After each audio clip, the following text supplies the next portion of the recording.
Salut à toutes et salut à tous, ici Boris de la Bulle Ludique. Aujourd'hui, à l'occasion de l'arrivée de Dead Cells sur Kickstarter, on va parler de l'adaptation des mécaniques de jeux vidéo en jeux de société. Comment transpose-t-on le feeling manette en main à la manipulation de pions et de cartons? Est-ce que c'est seulement une bonne idée en fait de tenter de telles passerelles entre les deux médiums? On va tenter de voir ça ensemble, c'est parti! Alors avant de commencer, je précise que je vais me concentrer ici sur les sensations de jeu, donc pas le contenu des œuvres en elles-mêmes. Vous le savez peut-être pas, mais je fais partie d'un laboratoire d'études du jeu vidéo qui s'appelle le Liège Game Lab, basé à l'Université de Liège. Donc j'ai eu pas mal l'occasion de m'informer sur les sciences du jeu, les théories qui étudient le sentiment de jouer ou non. Alors je vous la fais courte, mais en sciences du jeu, on est progressivement arrivé à construire une distinction entre le game, d'une part, donc le jeu, l'œuvre, son contenu, et le play, ce que vont en faire les joueurs et joueuses, comment ils vont s'approprier le jeu, comment ils vont le recevoir, le pratiquer. Dans le cadre de cette vidéo, ce qui m'intéresse, c'est ça, c'est le play. Donc je ne vais pas comparer le nombre de peuples qui sont jouables dans Civilization, le jeu de plateau, avec le contenu pléthorique du jeu vidéo. Non, c'est pas ça qui va retenir mon attention, c'est vraiment comment on s'approprie le jeu, quelles sont les sensations qui en découlent. Civilization, c'est d'ailleurs loin d'être le seul exemple, l'adaptation d'une licence en jeu de société, comme un produit dérivé parmi d'autres, c'est une pratique très commune en fait. On peut citer Stardew Valley, This War of Mine, God of War, Bloodborne, City Skyline et bien d'autres. Mais pour construire ma réflexion, moi j'ai envie de me pencher sur une tentative qui est moins connue et qui s'est d'ailleurs soldée par un échec commercial, c'est la 8-Bit Box de Yellow. C'est un projet pensé par Franck Critin et Grégoire Larget, donc des auteurs très prolifiques qu'on retrouve pas mal chez Space Cowboys récemment, souvent en trio avec Sébastien Pochon. Ensemble ils ont sorti Botanique ou Encore par exemple.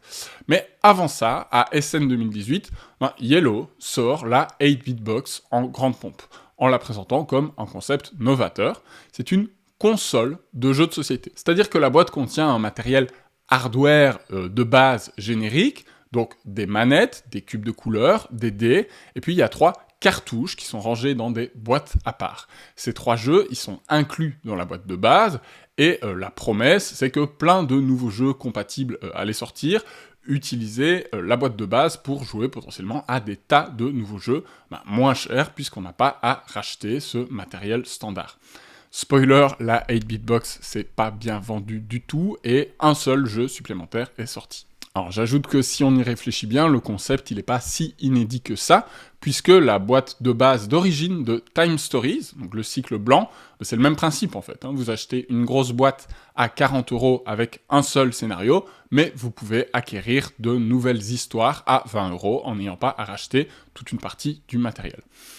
Moi, d'un point de vue de concepteur, je trouve l'exercice de style très intéressant. Vous devez concevoir un jeu à partir d'un matériel qui est déjà là, qui est limité, tout en rendant hommage à un genre du jeu vidéo. En gros, les 3 jeux de la boîte de base, ils évoquent Pac-Man, F-Zero et Track and Field, et le jeu extension qui est sorti après, Double Rumble, c'est Double Dragon, donc un beat'em all iconique. Donc c'est un défi créatif, intéressant, et c'est probablement un exercice de style qui a plu à la team Kaedama qui créera Dead Cells 5 ans plus tard. Mais le souci, c'est que le public, il est pas créateur, il est joueur, et c'est là que le bas blesse pour moi. Quand vous jouez à la 8-Bit Box, l'expérience de jeu n'est pas fluide.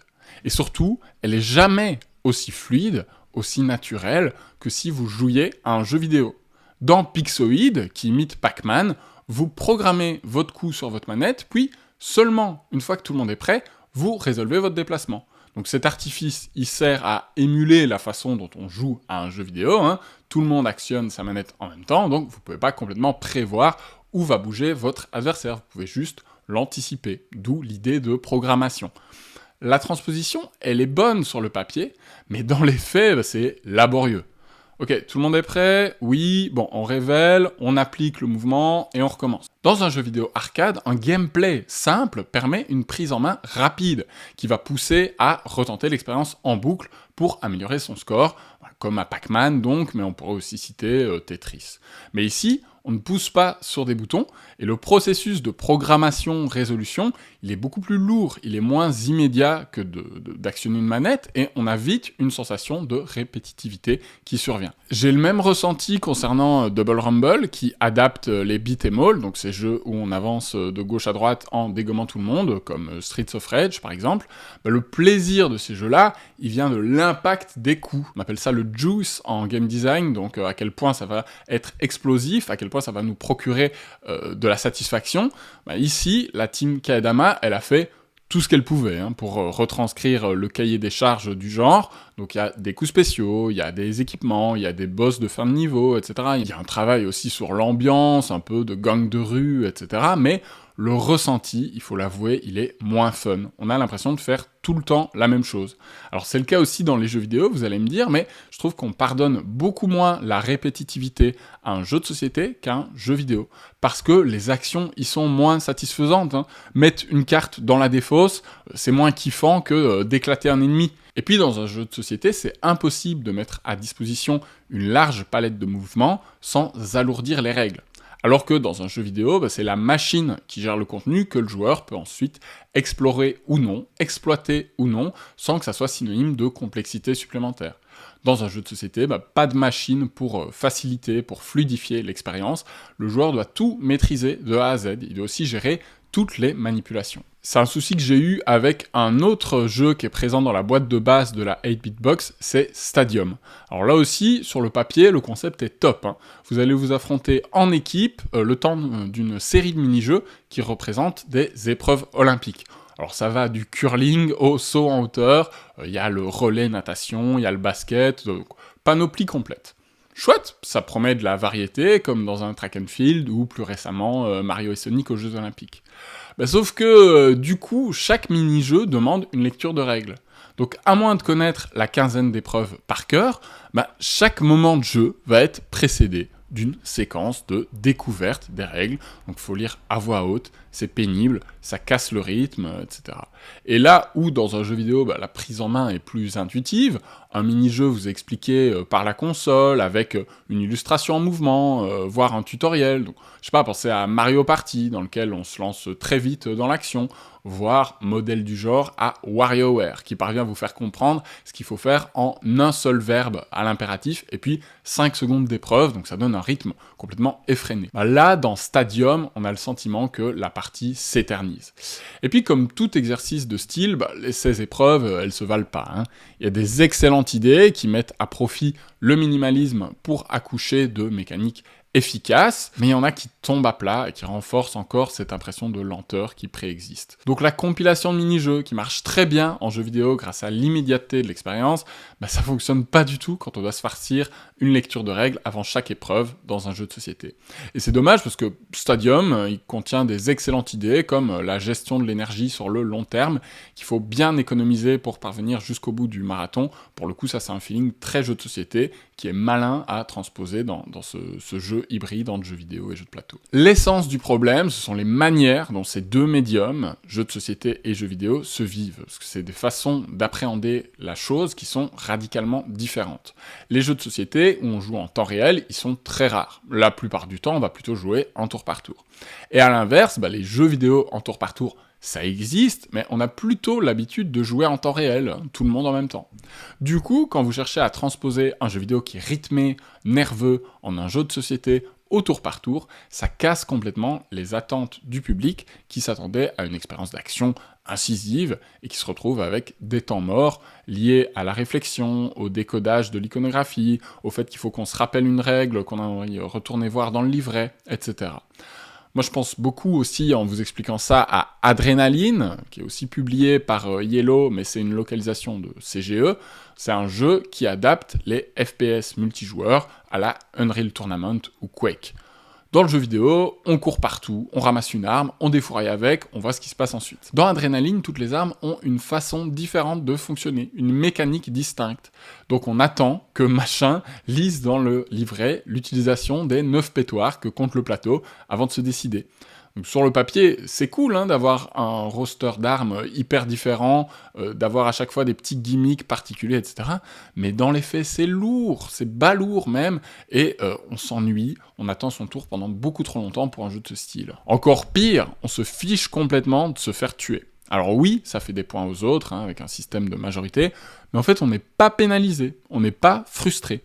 Du coup, l'enjeu est moindre, on a un feeling d'Eurogame, de majorité, dans lequel on réfléchit beaucoup, on optimise ses coups, on analyse le plateau avant de ramasser une arme. Rien à voir avec le côté nerveux et bourrin des jeux vidéo dont il s'inspire. Alors, ça fonctionne pas. Moi, je m'ennuyais, je trouvais ça trop long pour ce que c'était. J'ai revendu Adrenaline après 3 parties. Et qu'on soit clair, si le jeu m'a déçu, c'est pas parce que c'est une mauvaise adaptation, c'est parce que c'était un jeu qui me semblait poussif, lent et complètement en inadéquation avec la promesse qu'il me faisait. Donc c'est de là que vient la déception. Moi, je me fiche que ça soit pas exactement la même chose que Unreal Tournament. Je me doutais que ça allait être différent. Mais il y a quelque chose dans le ressenti qui m'a profondément déçu. Par contre, et là je me base uniquement sur mon flair, mais j'ai l'impression que Dead Cells, le jeu de plateau, est bien parti pour devenir une adaptation qui évite les écueils dont on vient de parler. Alors j'ai pas joué au jeu, je me suis juste renseigné, puis je précise au passage que cette vidéo n'est pas sponsorisée. Hein. Le projet m'intéresse et je l'ai backé avec mon propre argent, pas de souci d'indépendance là-dessus. La leçon à retenir qui découle des exemples que j'ai analysés en amont, c'est qu'il y a un deuil à opérer d'emblée quand on crée un jeu de société à partir d'un jeu vidéo. On ne pourra pas reproduire exactement la même expérience. Il faut simplifier le contenu de l'œuvre originale, car ce sera aux joueurs de connaître les règles et de gérer les manipulations, pas à la machine. Et il faut fluidifier l'expérience, car on va probablement devoir y intégrer du tour par tour, et donc le rythme du jeu sera plus lent que manette en main. La team Kaedama, qui a créé Dead Cells, l'explique en interview. C'est quelque chose qu'ils ont compris en développant le jeu. Ils ont essayé, à certaines étapes du processus, d'en faire un jeu en temps réel, pour se rapprocher du Dead Cells jeu vidéo, mais le résultat aurait été probablement soit trop brouillon, soit trop basique pour respecter la richesse du jeu original, qui vient avec toute une série d'équipements, de monstres, de boss, de sorts, etc., qu'il faut inclure, puisqu'on s'inscrit dans une licence qui existe. On peut faire un parallèle avec Time of Empire, qui ressemble à un jeu de stratégie en temps réel comme Age of Empire.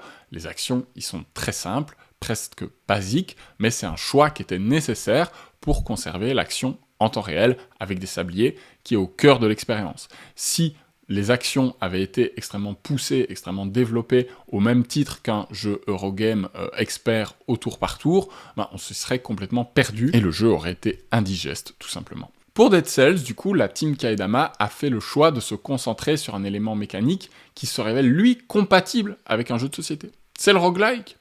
Le roguelike, c'est un genre dans lequel on se renforce au fur et à mesure que l'on meurt, jusqu'à s'être assez amélioré pour faire face à la difficulté redoutable du jeu.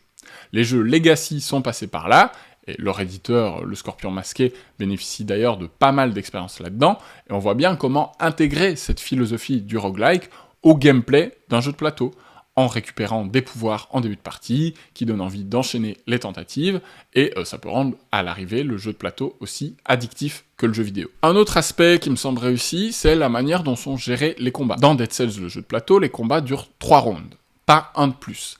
Et cette durée fixe, elle évite qu'on ait des affrontements qui tirent en longueur, ça assure de garder un certain rythme. Comme dans le jeu vidéo où on peut fuir les ennemis qu'on a la flemme de combattre, on pourra très bien décider de ne pas chercher à éliminer tout le monde, mais simplement passer son chemin et conserver une progression dynamique. En plus, ça laisse la porte ouverte à plusieurs styles de jeu, on n'est pas obligé de privilégier l'offensif. Et puis les combats, ils se gèrent avec des cartes, le jeu comporte du deck building. Alors ok, c'est pas très original, on a ça dans Northgard, dans Bloodborne, dans God of War, dans plein de jeux de société adaptés de jeux vidéo, mais pour moi, c'est assez malin.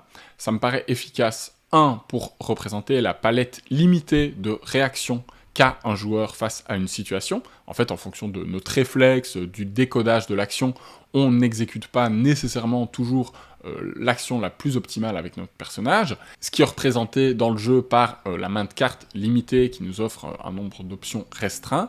Et 2, c'est une excellente idée pour proposer une expérience évolutive, puisque l'amélioration de deck, elle permet de relancer l'intérêt sur le long terme. On a envie de relancer une partie pour essayer cette nouvelle carte qu'on vient de débloquer, etc. Alors il reste pour moi une inconnue qui est très difficile à évaluer à l'avance, mais qui sera pourtant cruciale pour déterminer si le jeu finira ou non souvent sur la table, c'est la mise en place.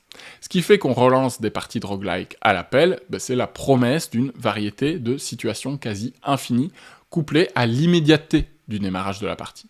S'il faut commencer à trier des dizaines de tuiles entre chaque entrée dans le donjon, Dead Cells et moi, on va pas être copains. Hein. Donc on sait que le jeu sera pas aussi fluide, on sait que l'expérience sera pas tout à fait la même, mais on espère que le fun sera au rendez-vous, que la pléthore de matériel qui est nécessaire à la richesse, elle va pas nous décourager d'y revenir régulièrement parce qu'elle sera très pénible à disposer sur la table. Alors il faut backer Dead Cells si l'expérience de jeu de plateau qu'il propose vous semble alléchante, et pas en imaginant que vous allez retrouver une émulation complète du jeu vidéo. Parce que si c'est ça que vous cherchez, en fait, autant jouer aux jeux vidéo. Maintenant, je prie surtout pour que Slay the Spire, le jeu de plateau, dont j'ai backé l'adaptation les yeux fermés, ça soit pas un simple copier-coller du jeu vidéo. On verra bien, il y a certains qui crient déjà à l'arnaque. Moi, les premiers visuels de cartes que j'ai aperçus m'ont plutôt rassuré. L'avenir nous dira si je me suis fait pigeonner. En attendant, retenons qu'un bon jeu vidéo ne fait pas forcément un bon jeu de société, et puis continuons de pratiquer ces deux médiums pour leurs raisons qui leur sont propres, plutôt que d'espérer retrouver dans l'un ce qui nous passionne dans l'autre. J'espère que cette vidéo davantage analytique vous aura plu. N'hésitez pas à liker, à commenter, à vous abonner si c'est le cas. Jouez bien avec une manette en main ou des pions, qu'importe tant que vous kiffez. Ciao!